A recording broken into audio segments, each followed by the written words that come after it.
3,000 miles from home, trying to say.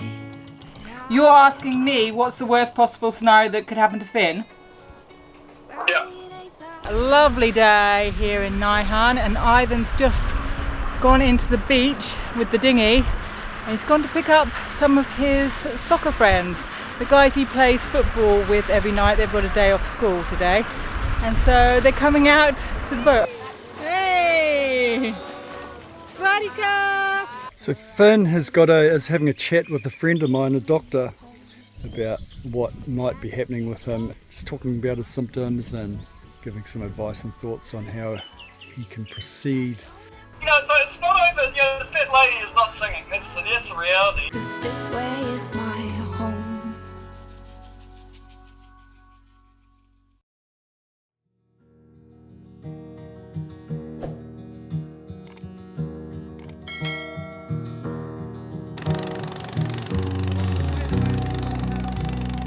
It's messy work, but someone has to do it. We're turning our talents to cleaning the bottom of the boat.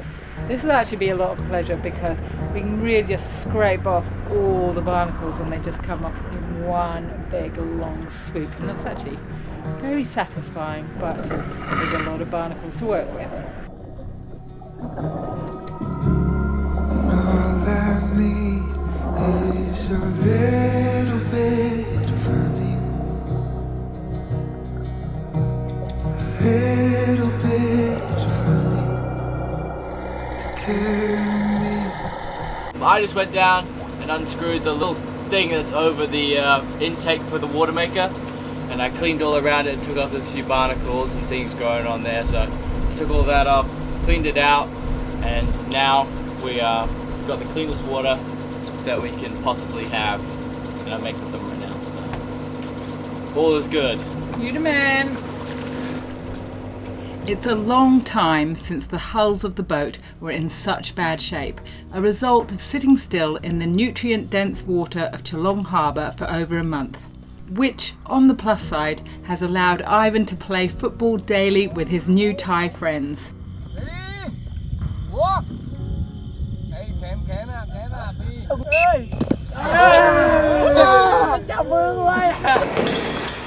In Australia, Declan is looking sharp, continuing Muay Thai training that he started while in Phuket. Pop over to the boys channel, Kiwi Boys, to catch up on all that Declan's been up to. So yeah, that's what I've been up to.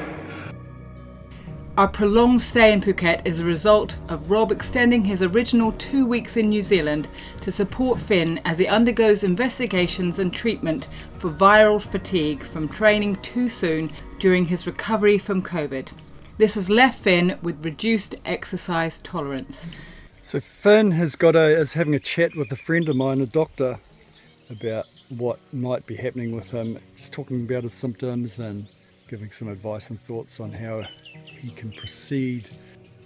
Unable to return to full-time rowing training, Rob and our family friends Mike and Maddie have kept Finn busy on their farm to aid his mental wellness. So Mike has asked Finn to drive the tractor while he sprays the roof. It's got a mossy growth over this herd home. You didn't ask me to drive the tractor. I've got my heavy trade licence. I skipper a boat. If anyone's qualified to drive a tractor, it's me.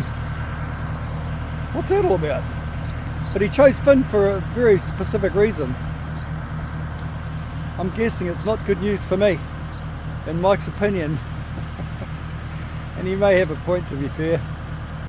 However, Finn's exercise intolerance has raised a question mark around his ability to be race ready for the Olympics at the end of July this year. Today, Finn has been called before the New Zealand rowing officials to discuss his current situation in the New Zealand summer squad and his contracted obligations as an athlete in the rowing programme. Okay, we're just pulling in at Lake Karapiro, and we're just about to have a meeting with the fish heads. Well, not the fish heads, well, yeah, the chief fish head, the CEO, and the,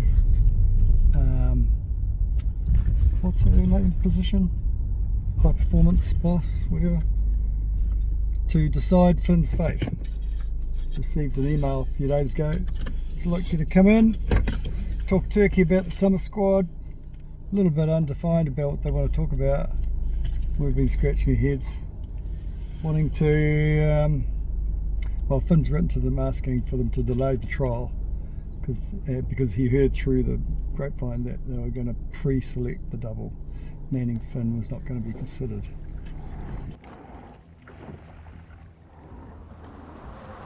It's a lovely day here. Oh, there's a mark on the screen. Get rid of that.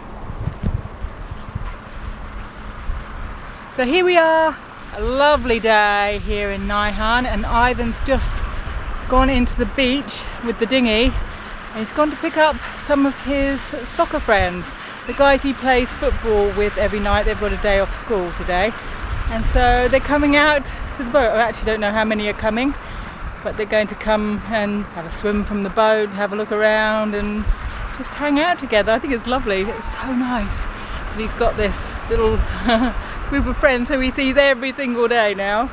Yeah, but this is their first trip to the boat. Hey! Swadika! So I wanted to lift the anchor and take a little tiki tour around the bay with the boys, but Ivan wasn't so keen. We didn't get round to cleaning the bridle and the chain, which are still really full of growth, horrible. But it doesn't seem to matter because the boys are all having a great time anyway. So, I've said it before, it's so important that Ivan has his socialisation without Declan on the boat. Declan will return in about a month or so, but this is the highlight of travel for us, to meet people from different cultures and expand our knowledge of the world. Ivan has got some great friends here. They've been to the cinema together, they obviously play soccer together. He goes around to their houses, doesn't share a language, but somehow they get by. So your name is Nut? Yes, How old are you, Nut? 16 up. 16. What do you think of Ivan as a soccer player, football player? Good or not good? Good. Good? Are you better? Yes. Yeah. Have you always lived in Phuket? Yes. Yes, you born here? Yeah. Yeah. And your mother has a food store? Yeah, she fed Ivan the other night. Thank you very much. Kapan ka.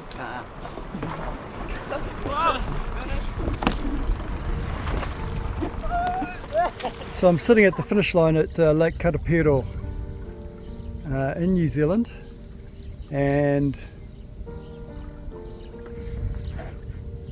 that rostrum there is where Finn won his first race as a single sculler. I think he was 15 or 16, he was under 17s, maybe he was 16, and it was a real, like, no one expected, no one picked him to win the race, but he did, and he won it really well. North Island Champs, it's very cool.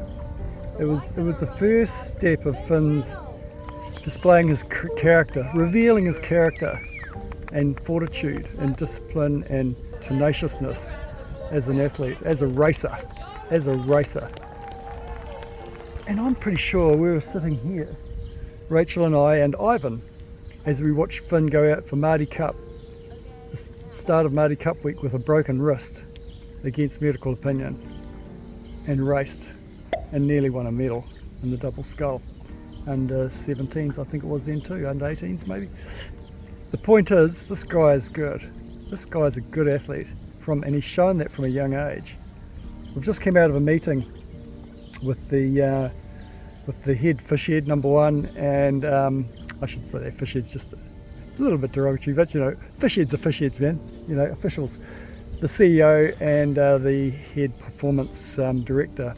They've given some very, very bad news to Finn, where he is no longer in the summer squad, preparing for the Olympic Games next year. He is no longer part of the lightweight rowing squad, regardless of Finn's performances over the past 8 to 10 months, because of his illness at the World Champs and his not yet recovered from. They've cited the reason being because they don't feel he's going to be up to speed and that they haven't they've got some science to back up all their views that he needs to be doing some big load base training right now, which the other crews are doing, which he's unable to do because he simply can't train while he's still recovering. You're asking me what's the worst possible scenario that could happen to Finn? Yeah. They've chucked him out of the team. Yeah. Oh, I'm so sorry, Finn. You know, we had an hour-long meeting going back and forth over a couple of issues. They said they didn't know he could perform at 70 kilos. They gave him one chance to do it early on in the selection process last year, and then they indicated they would do it again, but then they cancelled that return to have another crack at it. So he never really got a chance to have another go. He beat the incumbent in the double scull, who every race he did. He beat him on the rowing machine, beat him on the water in the single scull, beat him like several times and convincingly. Beat him in the seat trials until the very last trial. I think they had 3 or 4 trials and Finn beat him every one until the very last trial when they announced that he had to be at 70 kilos, and he got there, but it was the time frame to get there was very tight, and it was his first ever crack at it, making 70 kilos to be performing at, and unfortunately the incumbent beat him by 1 second, very little. And so they're saying because he didn't meet those markers last year, he didn't beat the incumbent at that very last trial, and because they haven't seen him training now, because what I see is a real problem with, and I did raise this with them, their decision to let Finn, well for the team on the ground at the World Champs, to allow Finn to go out and race the semi-final, and then say you can go and race the final as well, even though he had a lot of chest pain and discomfort breathing. Man, I still can't believe they did that. But anyway, and he pulled himself out. They said, you pull yourself out if you want to, but we won't do that. Unbelievable. I still can't believe any care of duty, just care of duty, man. This kid was in trouble. He was not good, and it's proved to be so now. Anyway, my instinct is that I'm a bit of an intuitive, spontaneous, a bit random sort of a character. If it was left to me to make the decision, I'd be asking for the trial at early April, maybe late March, and see how they go, and see which is the best combination. I reckon if that was allowed to happen, Finn would be in there. He would shoo in, and that's the deeply frustrating thing for me as a parent, but also as an athlete, seeing this kid who's super talented, super driven, super tough. Man, take a risk, take a chance on this kid. Take a chance, man. All the science says, oh no, you've got to do the base training before Christmas, and if you don't do that, you're not going to win a medal at the Olympics. What a load of honestly. Numbers are good. You do need numbers. You do need data. I absolutely agree with that. But you need gut intuition. You need, yeah. Anyway, and so I'm very disappointed for little man, and he's very upset in the car now. He won't talk. He doesn't want to talk on the camera. I don't blame him.